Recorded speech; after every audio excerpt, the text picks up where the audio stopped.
Sanibonani molweni namkela kweSSTV ngesiXhosa. uSibongile ukwazile guys ukuqhwesha induna iyacaphuka ibuzo nogada bayo uba kanti uqhweshe kanjani uSibongile and ithi ndiyamfunda mkhangele noma nimfumene kanjani. So becaphuka ngale ndlela yoba ke ukuthe besamile wabuza uba nisame apha, ndithi phumani niyokhangela uSibongile. Baphuma ke beyomfuna, akaziwa ke uSibongile uba uphi.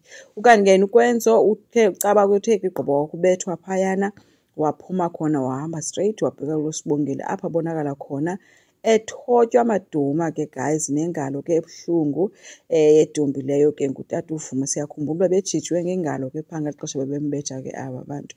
uVuma kuyamncoma ke into yoba hayi unaso noko isibindi, kodwa isibindi sakhe sibe nabo uphukuphukanyana okuthile kule nto ayenzileyo, ngoba kaloku aba bantu bangambulala nokumbulala. Uthi ke ngokwamthoba uyamcela into yoba makahambe abuyele back eThekwini, ukwenza uthi no, soze ndikwazi ubuyela eThekwini uSibongile engekafumaneki. Kuthi komnye aba bantu bazophinde babuye aba bazokulimaza apha, and babakufumene apha bazokulimaza nyani. Wathi ukwenza andiyi kwalapho. So kuye kwafika noSangweni ke besancokola. uSangweni ebalisa ke into yoba beke weva notatakhe into yoba kukhona imbizo ekhoyo, because uyabona kugcwele komkhulu. Uthi utatakhe hayi khange eve into ngambizo yena. Kuthe kusenjalo kwatsho inokho emnyango, bacinga into yoba inoba ngabantu bazomfuna. Watsho omnye utata kaSibongile into yoba yabona ke kwenza abantu inoba bazofuna wena.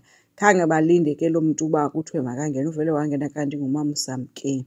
So uSamke ke wabesefika esithi hayi ndivile into yoba ubuphayana naqonda make ndizokujonga apha.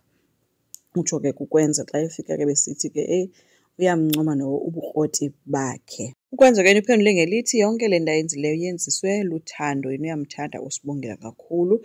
Ethi ke uthando analo for uSibongile lumkhumbuza utamkhulu wakhe ezithandela unengelosi wakhe. Ethi ke bona ke bohlukaniswa kukufa. uVuma ke yena guys uvele wazulisa ingathi uSamke yakhe apha endlini, waqhubeka nokuthobana nokwenza ubuso. Ukwenzo ke uyawacela ke uSamke into yoba angayithethi le nto kowabo. Sokhumbula uSamke uyitshomi kaPhethini, wathi uyacela angayithethi into yoba upha ubethiwe, yonke loo nto leya. uVuma ke uSamke wabesehamba ke. Umka kwakhe kuSamke ushiyeke xa efika eshophini yakhe ethatha ifowuni efowunela umntu efuna ukhangeliswa unengelosi. Caba afuna utshekha into yoba uyaphila noba wasweleka nyani, because kaloku ukwenza ngulo athe bohlukaniswa kukufa notamkhulu wakhe. Wafumanisa uba ke uyaphila ke and kuthiwa sisidakwa esithile sendawo. Into ayenzileyo ke ukhe wafowunela uPhetheni embuza kangayo unengelosi loba hayi bo bendikhe ndeva ngokwenza usithi unengelosi wasweleka.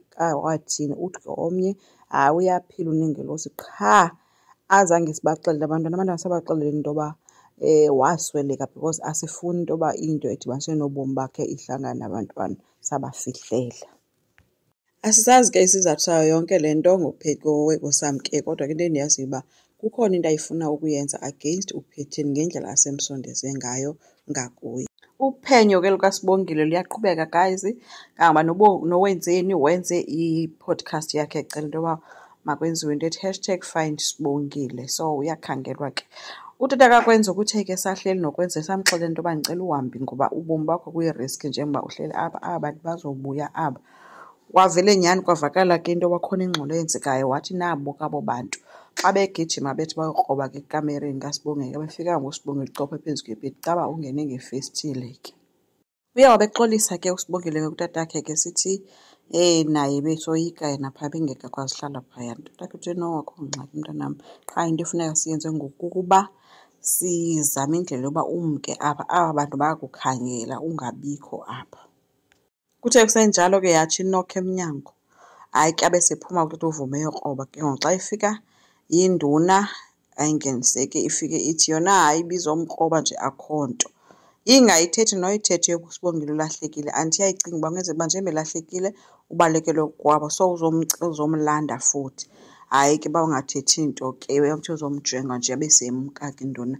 Abesebuyela koSibongile utata kaSibongile sithi into yoba yeyi akatshongo nto bekuyinduna, kodwa ndiyayazi into yoba umthetho wakhona njengoba eze apha uzokhangela wena Sibongile, qha wonqenile ukutsho kum ngoba mna ndikazi uba ulahlekile. So wabesesithi ke ungcono bemke noma bayiphi na.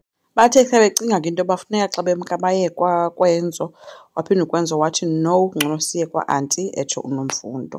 Uvumile ke uvuma noSibongile futhi wangqinelana noKwenzo uba ngcono bahambe ke ngoba kuthiwa kaloku abantu bagcwele yonke indawo babe-careful kodwa ke so bebengekaphumi kodwa ke umthetho wakhona bayahamba bayozimela kwaNomfundo. Enkosi ngicela siqhubeke subscribe, silike, singakhomenta futhi bye.